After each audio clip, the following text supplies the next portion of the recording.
Thank you, Mr. Chairman. Title IX was a landmark civil rights law.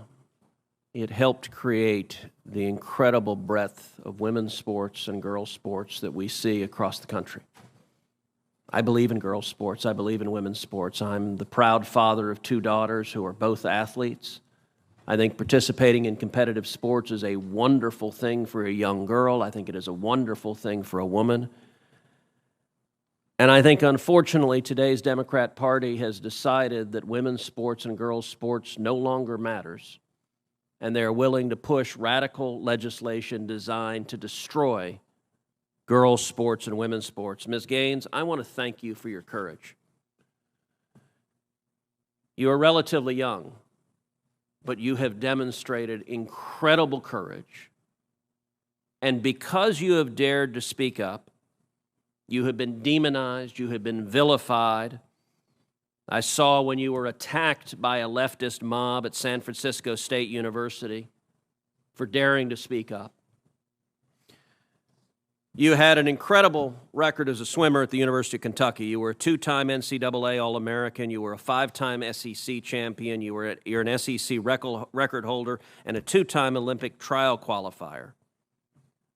But yet on March 27th, 2022, something changed. What happened on March 17th, 2022? That's when Thomas and I raced in the 200 freestyle and again resulted in a tie.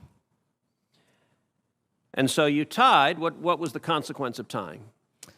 We went behind the awards podium where typically you're handed your trophy, you're marched out, you're named an All-American. And so we go back there, and the official looks at both Thomas and myself and says, "Great job, but you guys tied. And we only have one trophy, therefore we're giving this trophy to Lia." And I question this, and I say, why?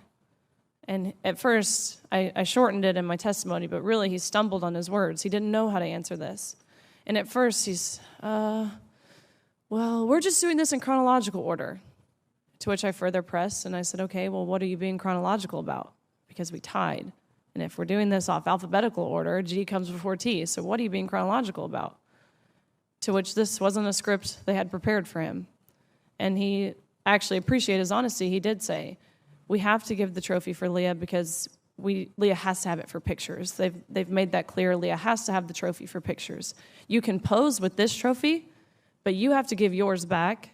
You have to go home empty-handed. Lia Thomas takes the trophy home. End of story. Now, let me ask you, as someone who's competed at the elite level, in your experience, is there a difference between women and men? Of course. I think we learned this at a very young age, watching even 12 and unders play. Going through puberty causes irreversible advantage, that no matter the training, no matter the diet, no matter any alterable change you can make, will overcome that male advantage.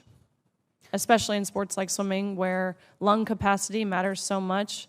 Even something as silly as throat size, men have on average a 40% larger throat, which sounds like it's nothing, but when you're grasping for air, that 40% larger throat makes a huge difference in athletic success, not to mention height.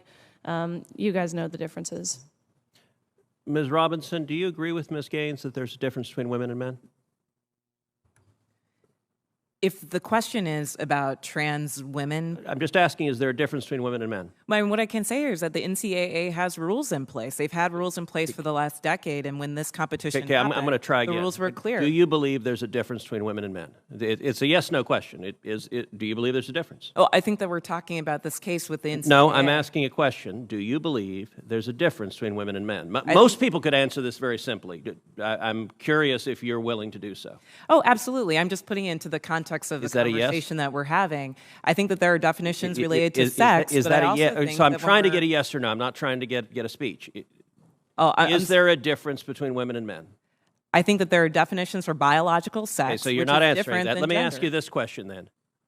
Why do women's sports exist? If you can't define a difference between women and men, why not abolish women's sports and just tell little girls to swim with little boys and see who wins? Oh, I'm simply saying that that sex is My different question, than gender. why and I do believe that women's sports have a great exist? value. I mean, Senator, I'll tell you right Ms. now. Robinson, please answer the question I'm asking you. Absolutely. Why do women's sports exist? I think that there are so many positive benefits to sports. But I mean, why have a we've talked separate about it here category for today. women? If there's no difference between women and men, why to have women's sports? I'm saying that there's a difference between sex and gender, and that the NCAA has rules in place, which they have for the last decade. Mr. Chairman, which I would determine like that to enter into related the to record an participation. article from Duke Law called Comparing Athletic Performances for the Best Elite Women to Boys and Men.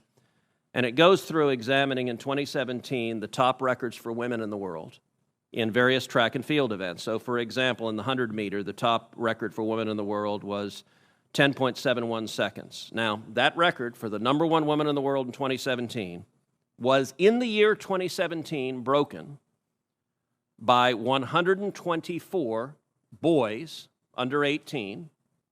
In that same year, the record for the number one competing woman in the 100-meter dash in the world was broken by a total of 2,474 men. If the radical Democrat agenda to destroy girls' sports and women's sports succeeds, little girls will not have a chance to compete. So I ask unanimous consent that this article be entered into the record.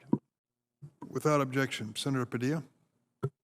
Tensions flared on Capitol Hill during a Senate hearing on Title IX, the landmark civil rights law that transformed opportunities for women and girls in sports. What began as a policy discussion quickly turned into a heated debate over fairness, biology, and the future of women's athletics. Title IX was a landmark civil rights law that created the incredible breadth of women's and girls' sports we see across the country.